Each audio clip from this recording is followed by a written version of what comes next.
German soldiers fighting in the hedgerows of Normandy gave him a nickname. They called him the Ghost.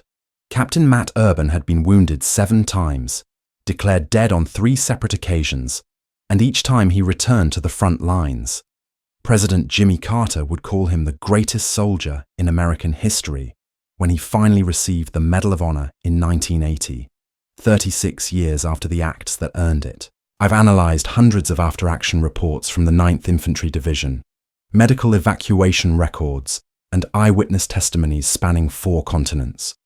You're about to discover how one officer's refusal to stay down broke German defensive lines, why his battalion believed he was invincible, and how the paperwork that proved his valor was nearly lost forever.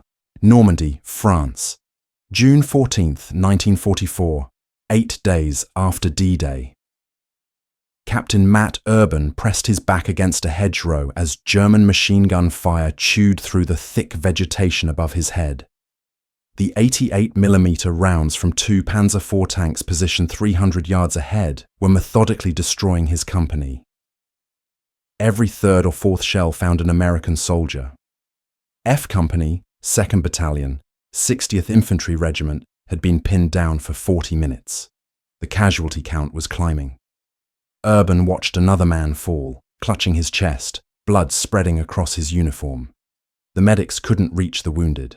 Anyone who moved drew immediate fire. The morning air smelled of cordite, torn earth, and death. Urban was 24 years old. He had already survived combat in North Africa and Sicily. He knew the mathematics of the situation. If those tanks weren't eliminated in the next 10 minutes, F Company would cease to exist as a fighting unit. The German armour was working methodically, section by section, obliterating positions that had taken 3 days of brutal fighting to secure. Behind the tanks, Wehrmacht infantry waited for the moment when American resistance collapsed completely. Then they would advance and reclaim the ground.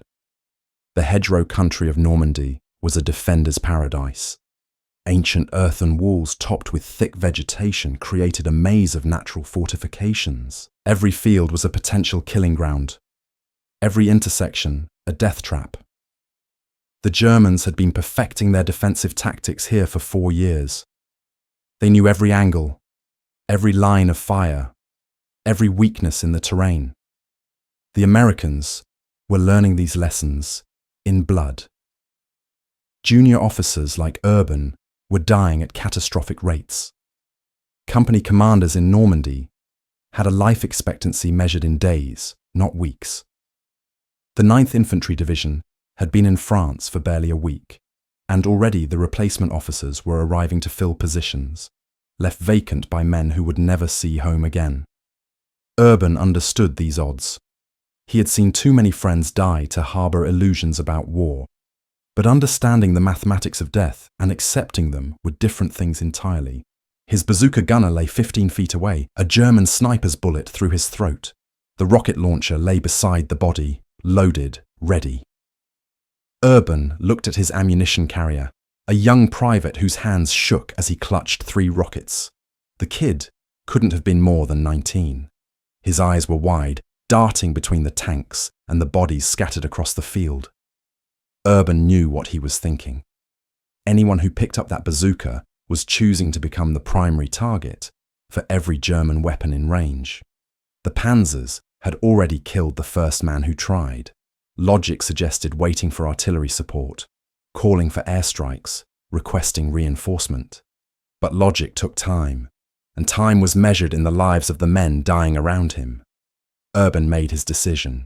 He crawled forward, staying low until his hand closed around the bazooka's grip. The metal was still warm from the last man who held it. He turned to the ammunition carrier. The private's face had gone white. Urban didn't give him time to think. He gestured toward the hedgerow opening 30 yards to their left. They would have to cross open ground to get a firing angle on the tanks. The German gunners would see them the moment they moved.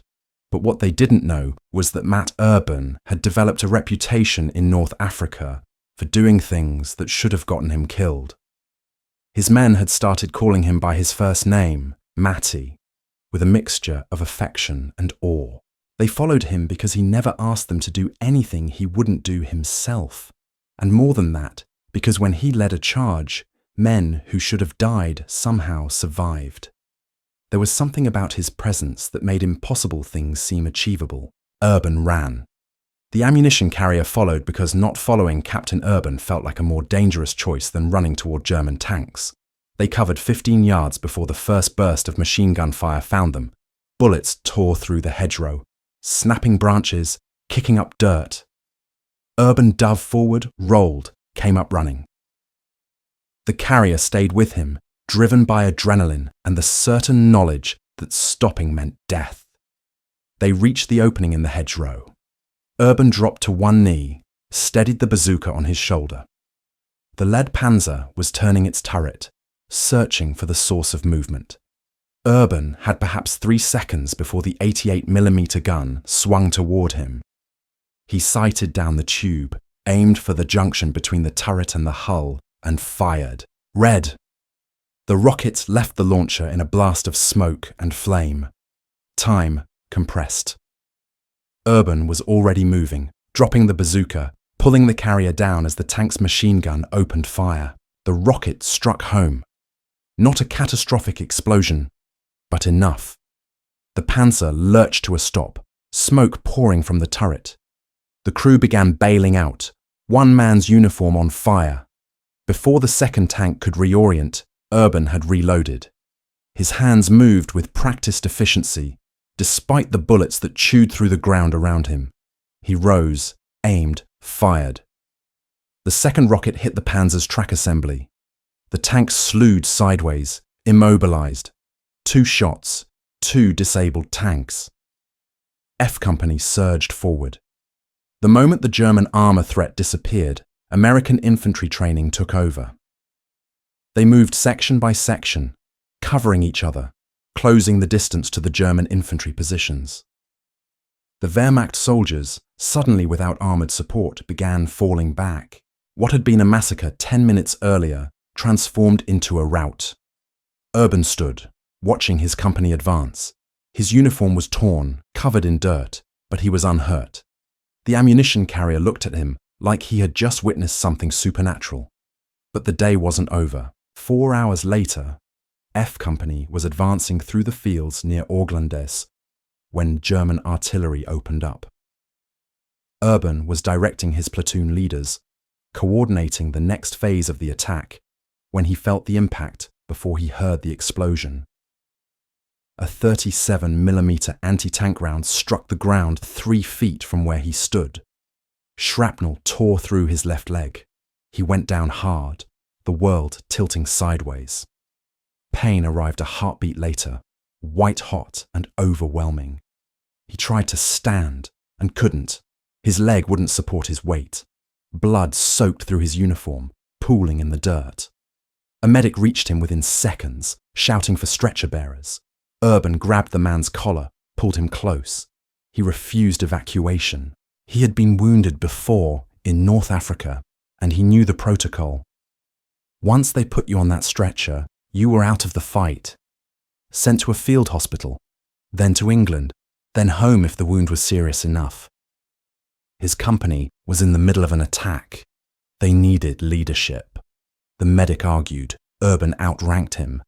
The medic bandaged the leg, pumped him full of morphine, and Urban continued directing the attack from a sitting position, his back against a tree, his leg elevated on a helmet. His men carried him from position to position on a stretcher. They thought he was insane. They also knew that as long as Captain Urban was conscious and giving orders, they had a chance. The attack succeeded. By nightfall, F Company had secured its objectives. Only then did Urban allow himself to be evacuated.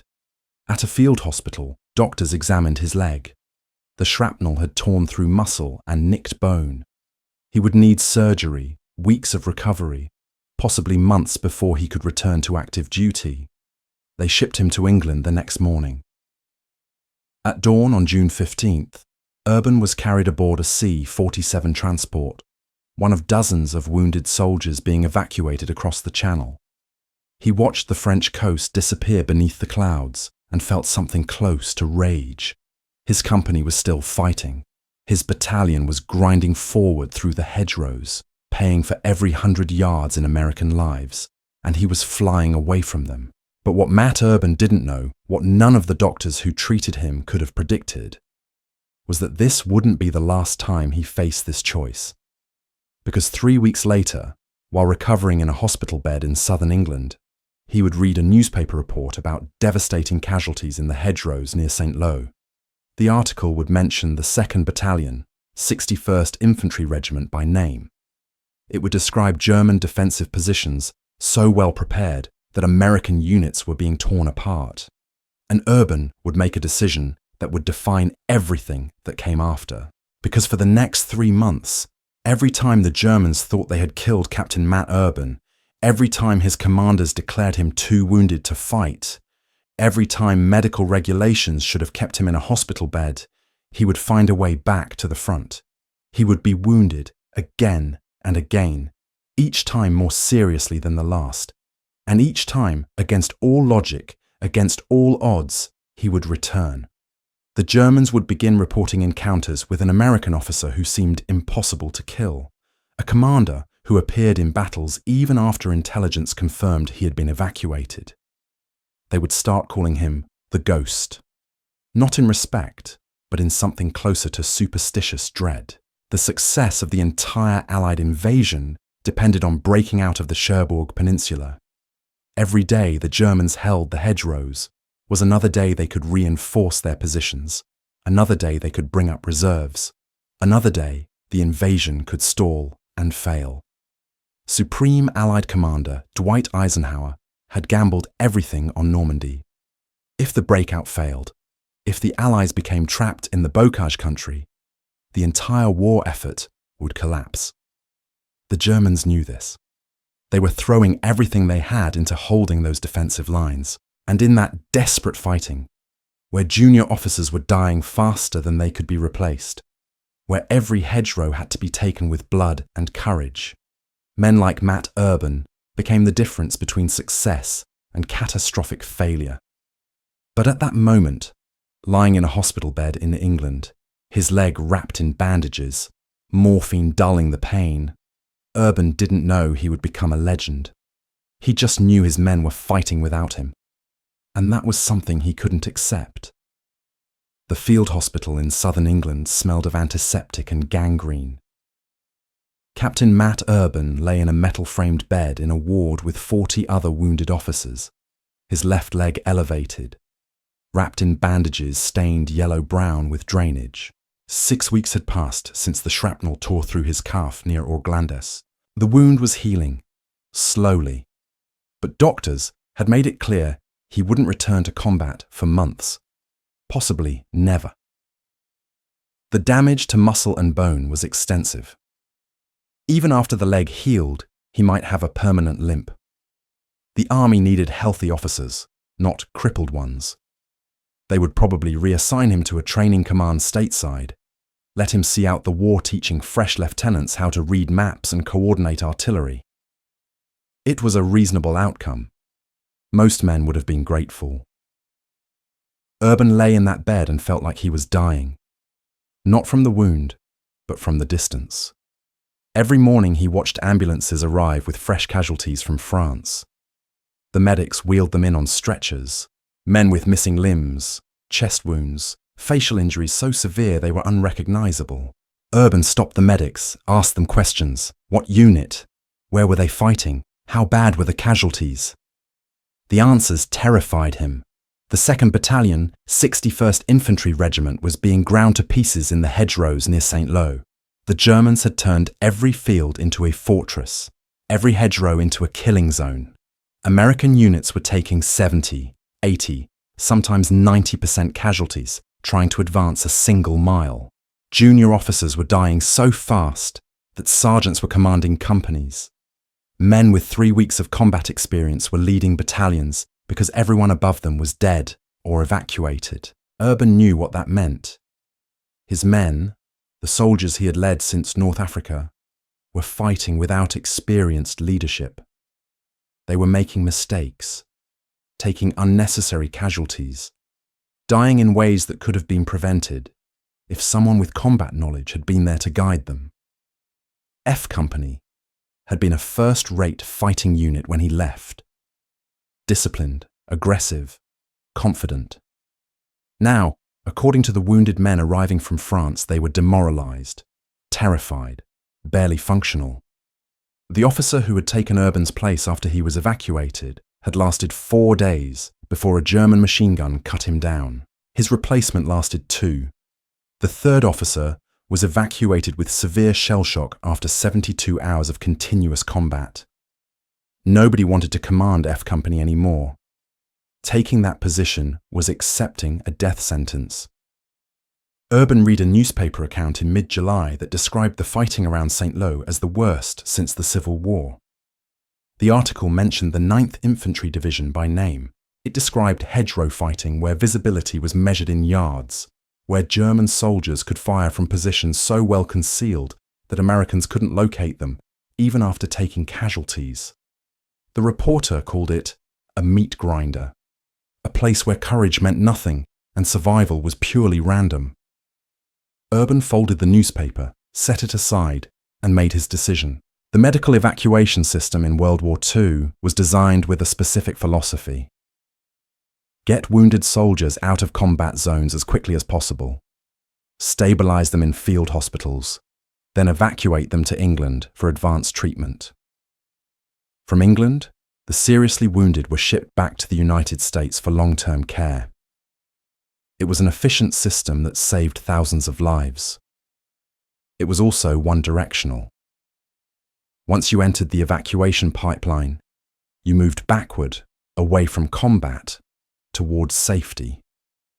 Returning to your unit required navigating layers of military bureaucracy, obtaining medical clearances, securing transportation orders, getting permission from multiple levels of command. The system was designed to be difficult to reverse, precisely because combat soldiers, if given, and the choice would return to their units before they were medically ready. The army couldn't afford to have wounded officers collapsing in the field or reopening injuries that hadn't fully healed. So the regulations were strict. A soldier evacuated to England stayed in England until doctors declared him fit for full duty.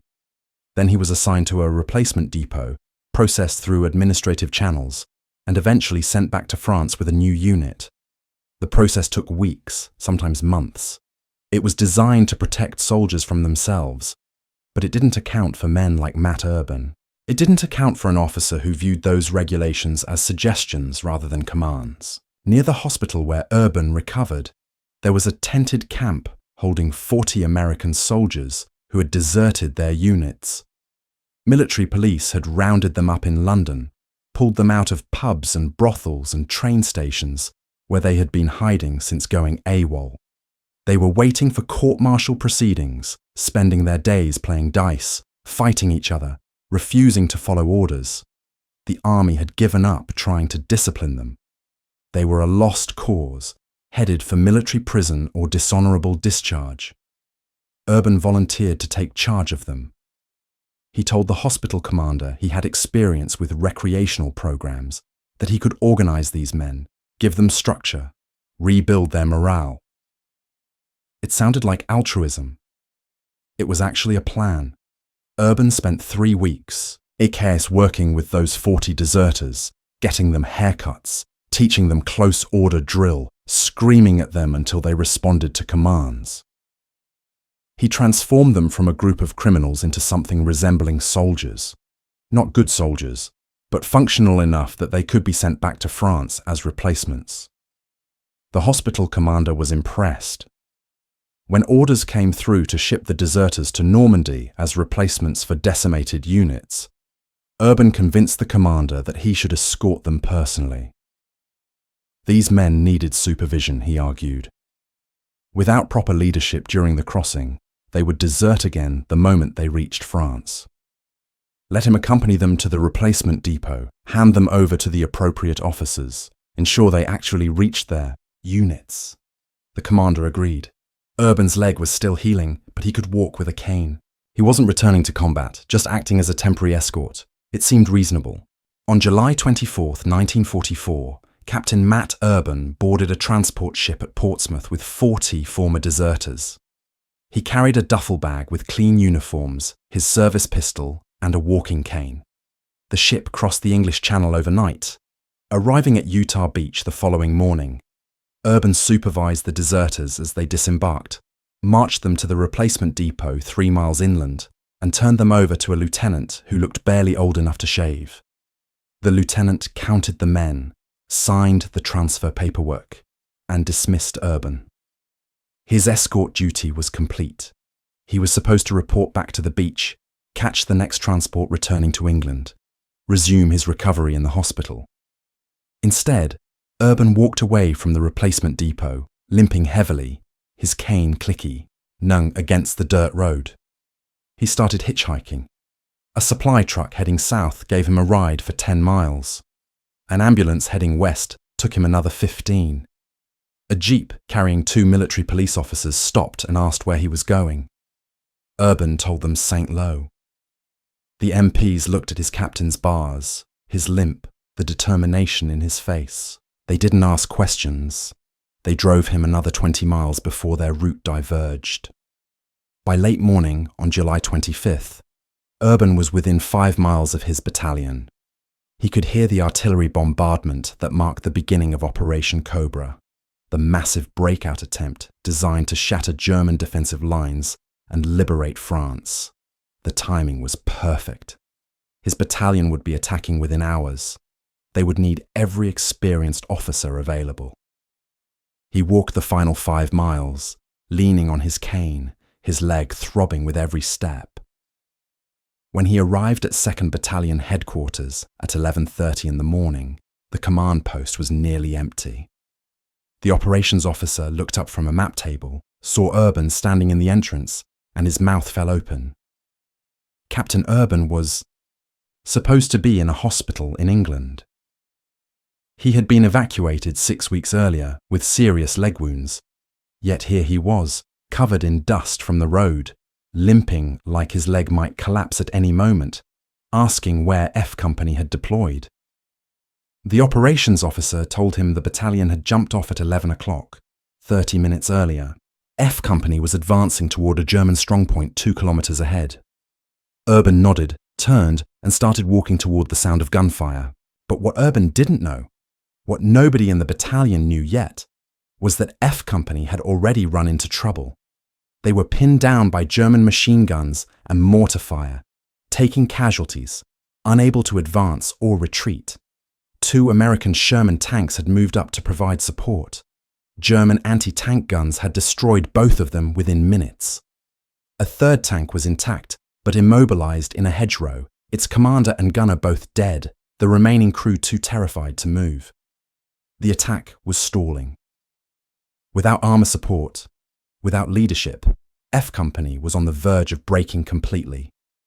And Matt Urban was walking straight into the middle of it, limping on a leg that hadn't healed, carrying only a pistol and a cane, about to do something that would make the men who witnessed it question whether he was insane or invincible. Urban heard F Company before he saw them.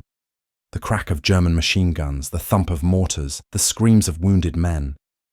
He moved faster, his cane stabbing into the dirt road with each step, his wounded leg protesting every movement. Pain was irrelevant. His men were dying 2 kilometers ahead. He passed scattered groups of soldiers moving in the opposite direction, carrying wounded on stretchers, their faces hollow with exhaustion and terror. One private looked at Urban's captain's bars, saw him limping toward the fighting, and asked if he was lost. Urban kept walking. He found F Company pinned down in a depression between 2 hedgerows, taking fire from German positions on a ridgeline 300 yards ahead. Bodies lay scattered across the field. The wounded crawled toward cover, leaving blood trails in the dirt. 2 burning Sherman tanks blocked the road, their crews dead or dying. A 3rd tank sat intact but motionless, wedged into a hedgerow, its commander and gunner killed by the same burst of machine gun fire that had shredded the tank's external equipment. Urban scanned the scene with the practiced eye of a combat officer who had survived 2 years of war. The German position was strong. Well-sighted machine guns covered every avenue of approach. Mortars had the entire area bracketed. Without armor support, Any infantry assault would be suicide. With the tank, they had a chance. He looked around for the officer in command, found him dead, slumped against a tree, half his head missing. The senior sergeant was huddled in a foxhole, his hands shaking, his eyes unfocused. Combat fatigue. The man was finished as a fighter. Urban started yelling, screaming at men to get on their feet, to stop cowering, to remember they were soldiers. His voice cut through the chaos like a blade. Men looked up, saw a captain they didn't recognize, limping through machine gun fire like he was walking across a parade ground, waving a pistol in one hand and a cane in the other. One sergeant would later describe the moment in an after-action report. He wrote that one of the craziest officers he had ever seen suddenly appeared before them, yelling like a madman and waving a gun. The sergeant thought Urban was probably a replacement officer, fresh from training, who didn't understand how dangerous his behavior was. But the effect was undeniable. Men started moving.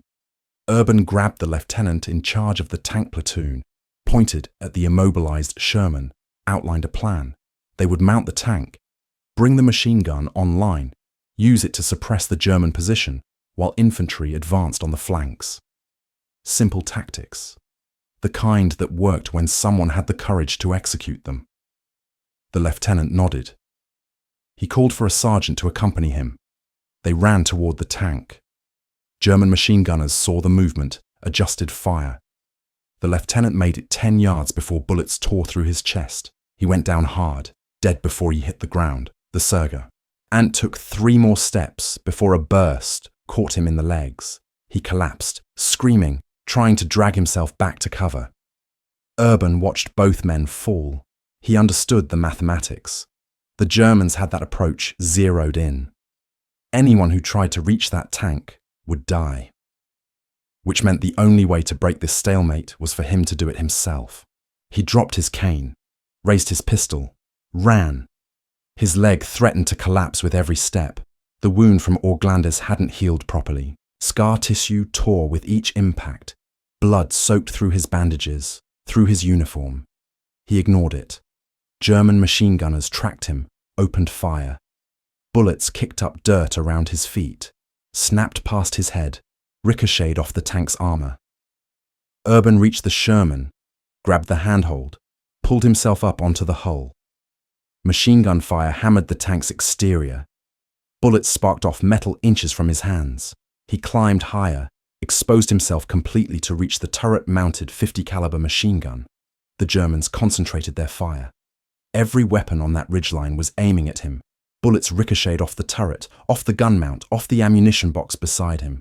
One round grazed his shoulder, tearing through fabric but missing flesh. Urban grabbed the machine gun's handles, pulled back the charging handle, sighted on the German positions. He opened fire. The 50 caliber roared, a deep thundering sound that drowned out everything else.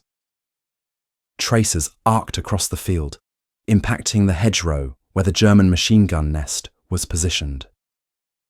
Urban walked his fire across the position, methodically, professionally, like he was on a training range, rather than completely exposed on top of a tank in the middle of a firefight. Below him, the tank driver heard the machine gun firing above his head, realized someone had taken command, started the engine. Urban pounded on the turret, shouted orders the driver couldn't hear, but understood anyway. Move forward. The Sherman lurched into motion, grinding out of the hedgerow, turning toward the German position. Urban kept firing, pouring rounds into the enemy strongpoint, suppressing their weapons long enough for American infantry to start moving. F Company surged forward. The men who had been pinned down moments earlier, terrified and broken, suddenly found their courage. Urban's action had galvanized them. They scrambled out of their positions, following the tank, using its bulk as mobile cover.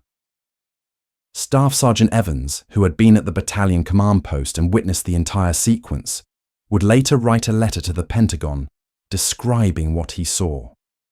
He wrote that Urban moved forward, and the entire United States Army moved forward with him. Evans described how Urban bellied up to the tank amid heavy gunfire, how he scrambled aboard and manned the machine gun, how the driver took heart with Urban aboard and roared forward. Evans wrote that Urban tore the hillside apart with that gun, that the men caught Urban itis and scrambled up the rise and gained the objective. Urbanitis. The men who served under him had coined the term months earlier. It described a particular form of combat madness, where logic and self-preservation became secondary to accomplishing the mission. When Urban led an attack, his men followed because the alternative, letting him fight alone, felt impossible. The German position collapsed. Machine gunners abandoned their weapons, fell back towards secondary defensive lines. The mortars stopped firing. F Company secured the objective, pushed beyond it, kept advancing until nightfall forced them to dig in. Operation Cobra had achieved its breakthrough. The hedgerow fighting that had stalled the Allied advance for 6 weeks was finally broken, and Captain Matt Urban, limping back to the battalion command post after dark, his uniform soaked with blood from his reopened leg wound, refused medical evacuation again. 7 days later, on August 2nd, Urban was leading his company in an assault near a village whose name wasn't recorded in the after-action reports when German artillery opened up. The barrage was precise, well coordinated, designed to catch American units in the open during an advance. Urban was moving between platoons, coordinating their movement, when a shell burst 10 feet above his head. The explosion was deafening. Pressure slammed him into the ground. Shrapnel tore through his chest. Dozens of metal fragments traveling at supersonic speed. One piece missed his heart by less than an inch. It lodged in his sternum, too close to vital organs to be safely removed. Another fragment punctured his lung. Several more embedded in his shoulder and rib cage. Urban lay on his back, struggling to breathe, blood filling his mouth. The battalion surgeon reached him within minutes, took one look at the chest wound and called for immediate evacuation. Urban couldn't speak. Blood kept filling his throat, but he could shake his head. He refused to leave. The surgeon, Major Norman Weinberg, was a veteran of multiple campaigns. He had treated hundreds of wounded men, knew which injuries were survivable and which weren't. Urban's chest wound was serious enough to be fatal if not properly treated in a hospital. Weinberg explained this, slowly and clearly, while medics packed the wounds and administered morphine. Urban listened, nodded to show he understood, and still refused evacuation. What happened next became another story the men of 2nd Battalion would tell for the rest of their lives. Urban continued fighting, with shrapnel embedded in his chest, with a partially collapsed lung, with blood loss that should have incapacitated him. He kept leading his company. He stayed upright through sheer will, directing attacks, coordinating with other units, ensuring his men maintained their advance. For 4 days, he commanded F Company while carrying wounds that would have hospitalized any normal soldier. Major Weinberg checked on him repeatedly, expecting at any moment to find Urban collapsed or dead. Instead, he found him at the front, studying maps, planning the next assault, seemingly impervious to pain or physical limitation. But on August 6th, something happened that finally forced Urban to accept a new role. Major Max Wolf, the 2nd Battalion commander, was killed in action near Cherbourg. A German sniper caught him during a reconnaissance, one shot through the head. Battalion commanders were supposed to coordinate attacks from command posts, not expose themselves to enemy fire. Wolf had been visiting forward positions, checking on his companies, when the sniper found him. His death left the 2nd Battalion without leadership at a critical moment. The advance was continuing, German resistance was stiffening, and experienced officers were in desperately short supply. Division headquarters reviewed the available candidates for battalion command. Several officers outranked Urban. Several were older, more experienced in administrative duties, but none had Urban's combat record. None had demonstrated his ability to inspire men under fire. None had his reputation for achieving impossible objectives. At 24 years old, Captain Matt Urban became commander of 2nd Battalion, 61st Infantry Regiment. The youngest battalion commander in the 9th Infantry Division, he should have been in a hospital. Instead, he was now responsible for nearly 800 men. 9 days later, on August 15th, Urban was wounded for the 5th time. The circumstances weren't recorded in detail. The official Medal of Honor citation simply notes that he was again wounded, but remained with his unit. No dramatic tank assault this time, no heroic charge. Just another piece of German metal finding American flesh, another wound that should have ended his war, another refusal to leave his men. Major Weinberg stopped arguing with him. You couldn't reason with a man who viewed medical regulations as obstacles rather than requirements. The battalion pushed deeper into France, then into Belgium. Urban commanded from the front, his chest still full of shrapnel, his leg barely functional, his body consuming itself to maintain the pace of combat operations. His men watched him with a mixture of awe and concern. They started calling him indestructible, started believing that Urban couldn't be killed, that he was protected by some force beyond normal human luck. But the Germans who faced 2nd Battalion were developing a different perspective. German intelligence officers compiled reports from captured American documents and prisoner interrogations. They noted the repeated appearances of an American captain who led attacks despite documented serious wounds. Urban's name appeared in multiple German after-action reports. Officers noted encounters with an American commander who seemed to return from injuries that should have been fatal. One German unit reported engaging an American officer who had been confirmed evacuated weeks earlier, yet somehow reappeared leading a different attack. The word started spreading through German defensive positions. The Geist, the ghost, an American officer who couldn't be killed, who returned from death repeatedly, who appeared in battles after intelligence confirmed he had been removed from combat. It wasn't respect in the German reports. It was something closer to superstitious dread. Soldiers are intensely practical people, but they're also human. When you shoot an enemy officer, watch him fall, receive confirmation that he was evacuated, and then face him in combat. 3 weeks later, rationality starts breaking down. Urban wasn't just defeating German tactical positions. He was defeating their morale, their confidence, their belief that the war could be won. Because if the Americans could produce officers who literally couldn't be stopped, what hope did Germany have? On September 3rd, 1944, near Heer, Belgium, the 2nd Battalion received orders to establish a crossing point on the Meuse River. The strategic situation was critical.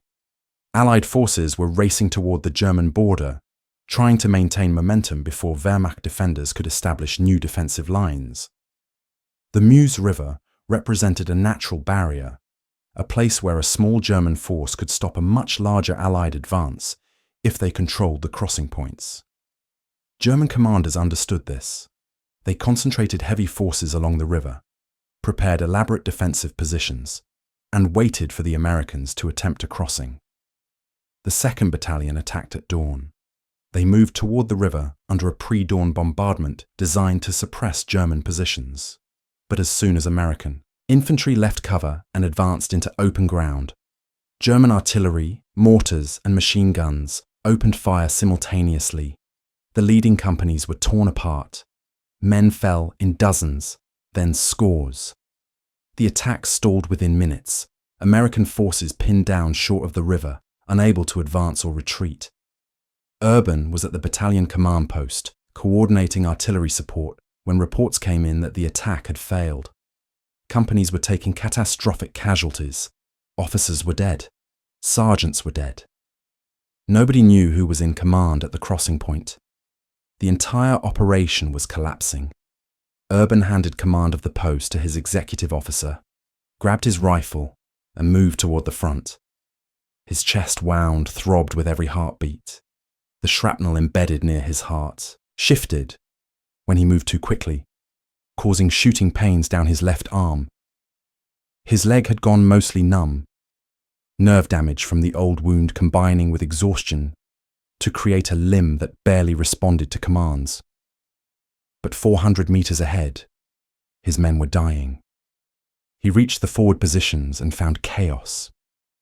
Soldiers huddled behind whatever cover they could find, pinned down by overlapping fields of fire. Dead and wounded lay scattered across the approaches to the river. German machine guns on the far bank had perfect firing positions, sweeping the entire area with interlocking fire. Urban stood up. Bullets snapped past him. He shouted orders, reorganizing scattered units, identifying sergeants who could lead squads, pointing out routes of advance that might offer some protection. Men looked at him like he was insane. Standing upright in that kill zone was suicide, but they also started moving. Because if their commander was willing to expose himself, they couldn't justify staying in cover. Urban led the charge personally. He moved across open terrain toward the German strongpoint, his battalion following, driven forward by his example more than any tactical logic. German defenders concentrated their fire on the obvious target, the officer leading the attack. A machine gun position on the far side of the river tracked him, fired a sustained burst. Urban felt the impacts before he heard the sound. The bullets hit him in the neck, one after another, a sustained burst that should have decapitated him. Instead, the rounds passed through the soft tissue of his throat, missing his spine by millimeters, missing his carotid arteries by fractions of an inch, but destroying his vocal cords completely. He went down hard, blood pouring from his neck, unable to make any sound above a whisper. His men thought he was dead. Several soldiers reached him, prepared to pull his body back. Urban was still conscious. He couldn't speak, couldn't make himself heard above the gunfire. But he could move. He pushed himself back to his feet, grabbed a soldier's rifle for support, kept advancing. Blood streamed down his uniform. He couldn't call orders, couldn't coordinate the attack verbally. So he pointed, used hand signals, led by example, staggering forward while bleeding from a neck wound that should have killed him instantly. The psychological impact on both sides was profound. American soldiers saw their commander, clearly mortally wounded, refusing to stop. They followed because abandoning him was unthinkable. German defenders saw an American officer who had been shot in the neck, gone down, risen again, and continued attacking. Der Geist, the ghost. He really couldn't be killed. The German defensive position broke. Soldiers abandoned their weapons, fell back from the river, retreated towards secondary lines. The machine gunner who had shot Urban stopped firing, stared at the American officer who was still advancing despite a neck wound, and ran. 2nd Battalion secured the crossing point on the Meuse River. Urban remained at the front, directing his men with hand signals and written notes until the position was consolidated and German counterattacks had been repulsed.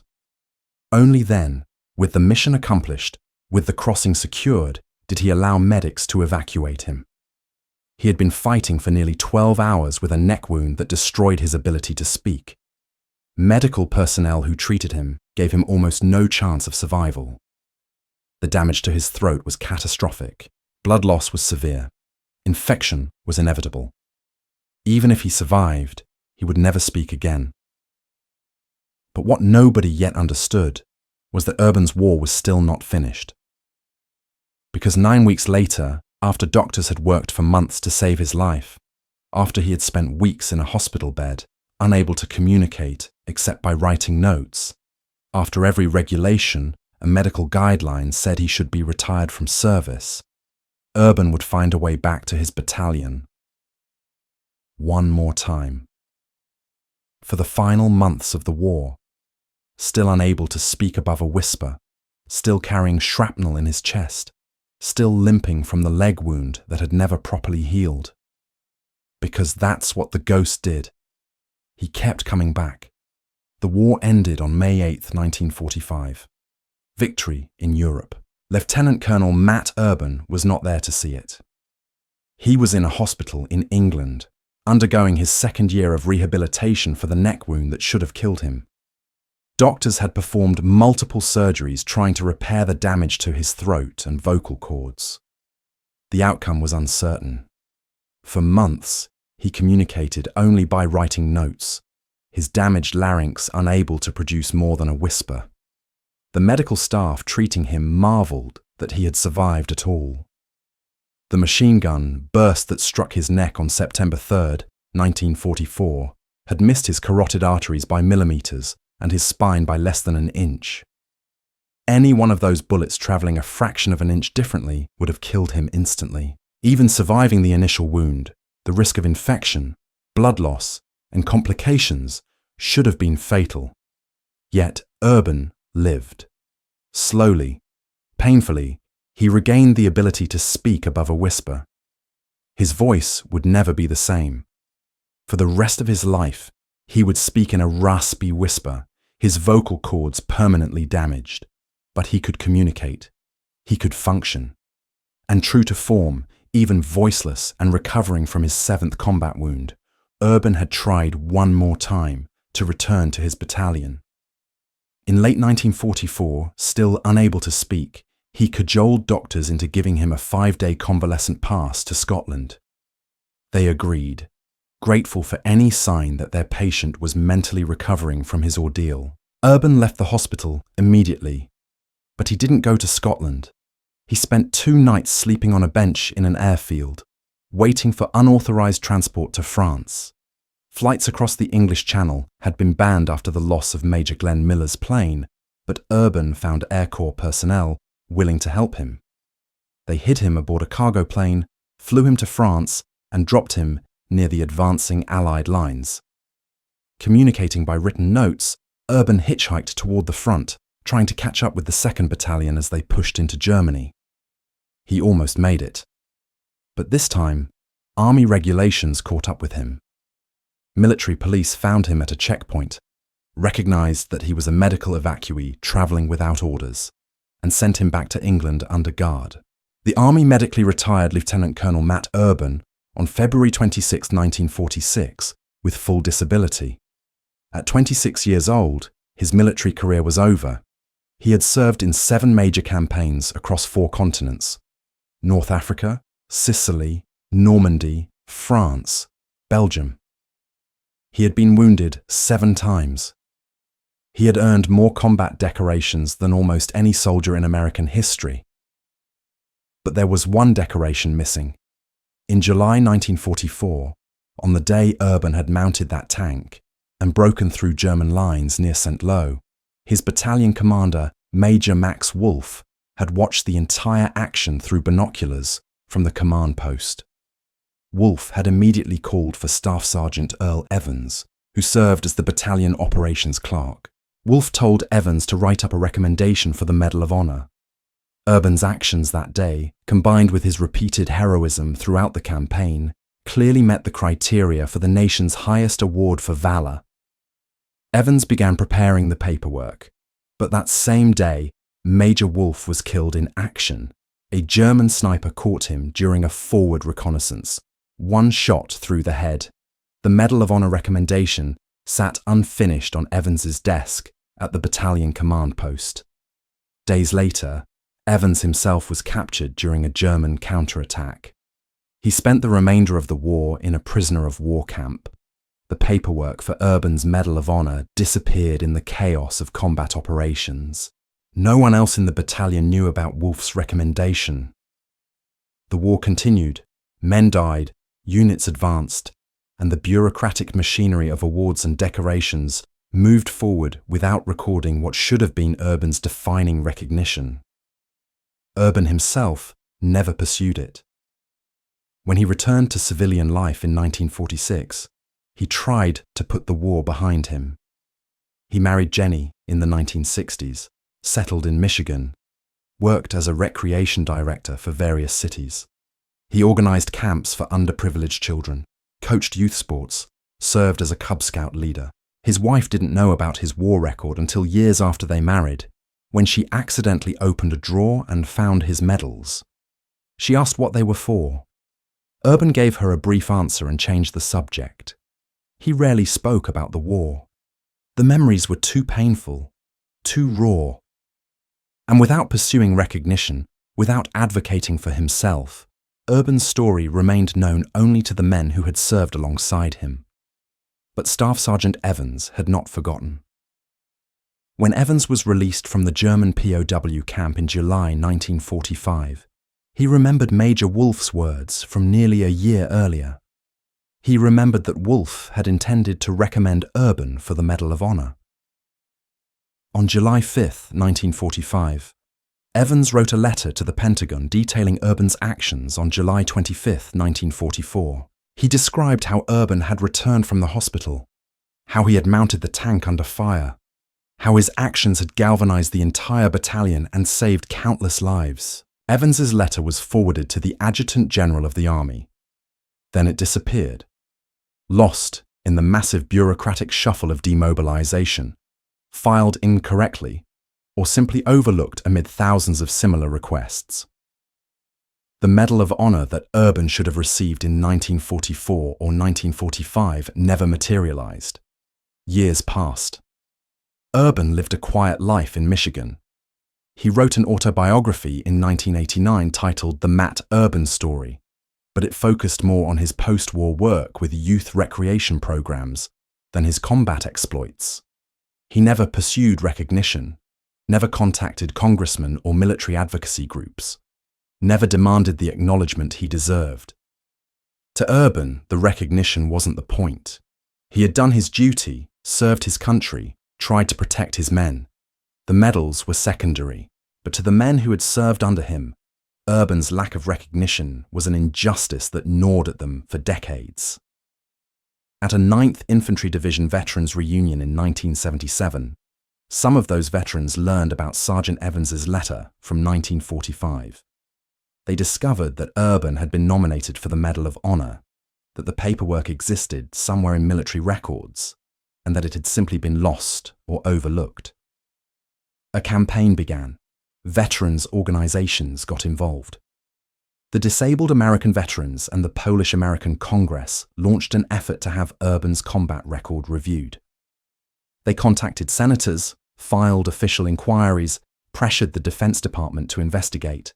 In early 1979, a Michigan Disabled American Veterans Regional Service representative, who had come to know Urban personally over many years, sent an official Medal of Honor recommendation inquiry to U.S. Army headquarters.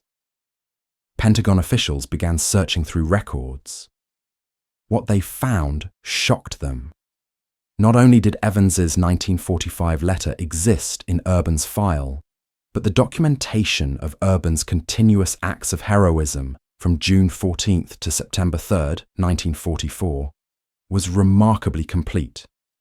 After action reports, witness statements, medical records showing his 7 wounds, testimonies from dozens of soldiers who had served with him.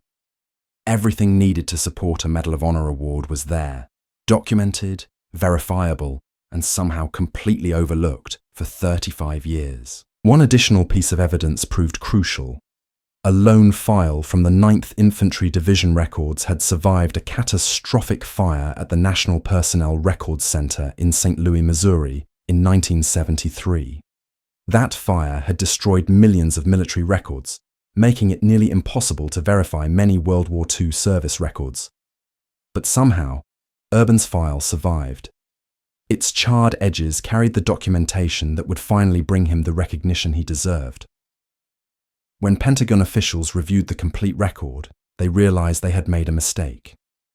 Not a small administrative error, but a profound oversight that had denied one of America's most heroic soldiers his proper recognition for 35 years. The wheels of military bureaucracy, usually so slow, suddenly moved quickly. President Jimmy Carter personally took an interest in the case. Carter, himself a Navy veteran, understood the significance of Urban's story. He directed that the Medal of Honor be awarded immediately and that the ceremony would be held at the White House. On July 10, 1980, Matt Urban received a phone call from the White House. He was told that he would be awarded the Medal of Honor and that President Carter would present it personally on July 19th. Urban was 60 years old. 36 years had passed since the actions that earned the medal. Most of the men who had witnessed his heroism were scattered across the country. Many had died, Some had lost contact with their former comrades, but word spread quickly through veteran networks. The Ghost was finally getting his recognition. On July 18th, 1980, the day before the Medal of Honor ceremony, Urban was presented with several other decorations he had never received. At the Pentagon, Army Chief of Staff Edward C. Meyer awarded him the Legion of Merit and a Bronze Star Medal with V device. He so received his 7th Purple Heart, with 6 oak leaf clusters, officially recognizing all 7 times he had been wounded in combat. At the French Embassy, Ambassador François Lefebvre de Labouée presented Urban with the Croix de Guerre with Bronze Star, a decoration that General Charles de Gaulle had authorized in June 1944, but which had never been formally presented.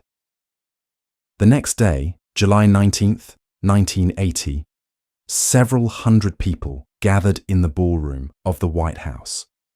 Veterans of the 9th Infantry Division, many now in their 60s and 70s, came from across the country to witness their commander finally receive the recognition he deserved.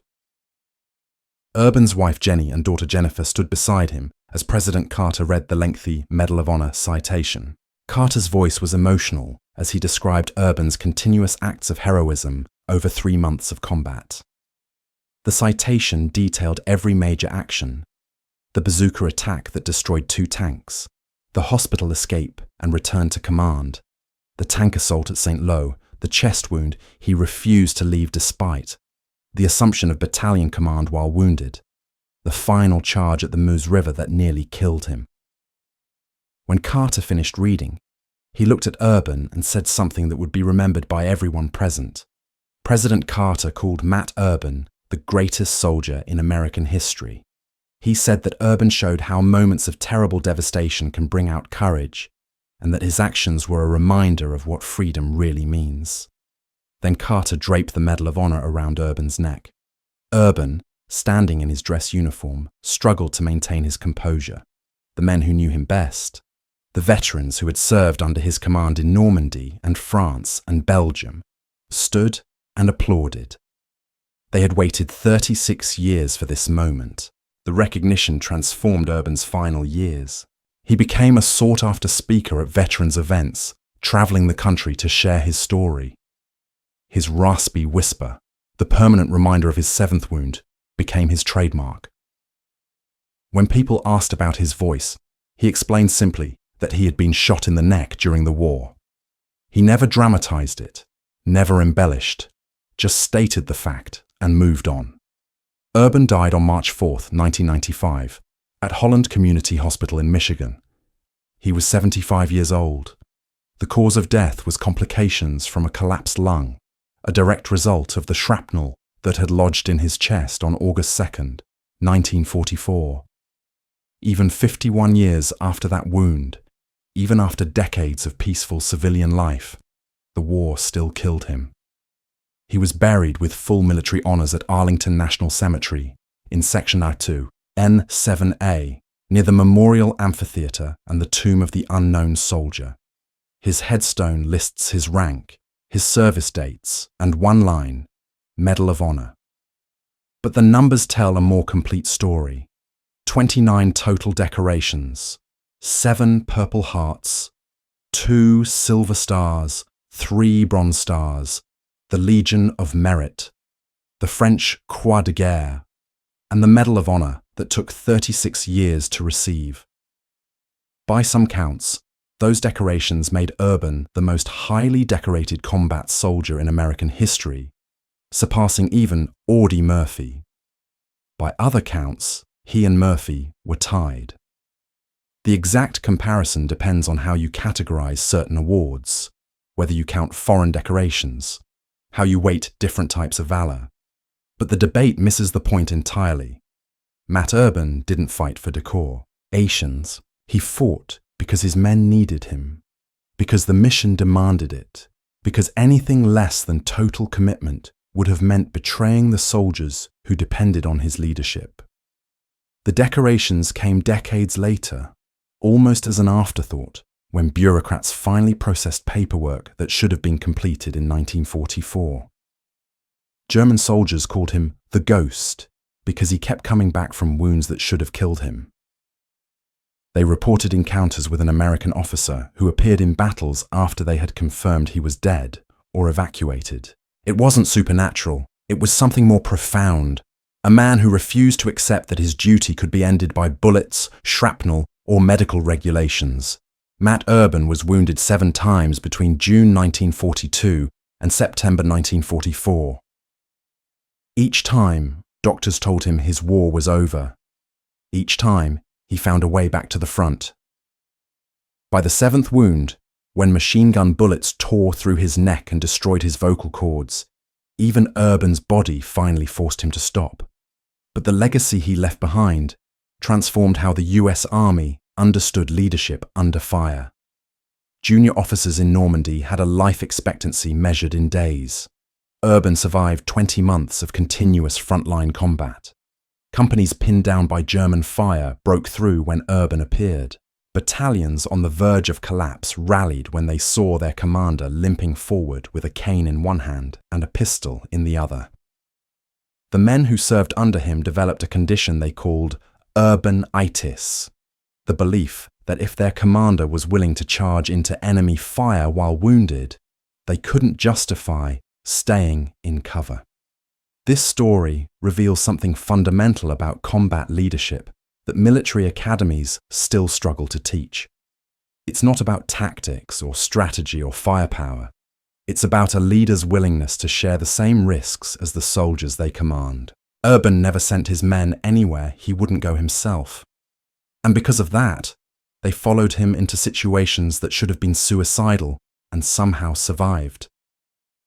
The Germans understood this better than anyone. De Geist wasn't just a nickname.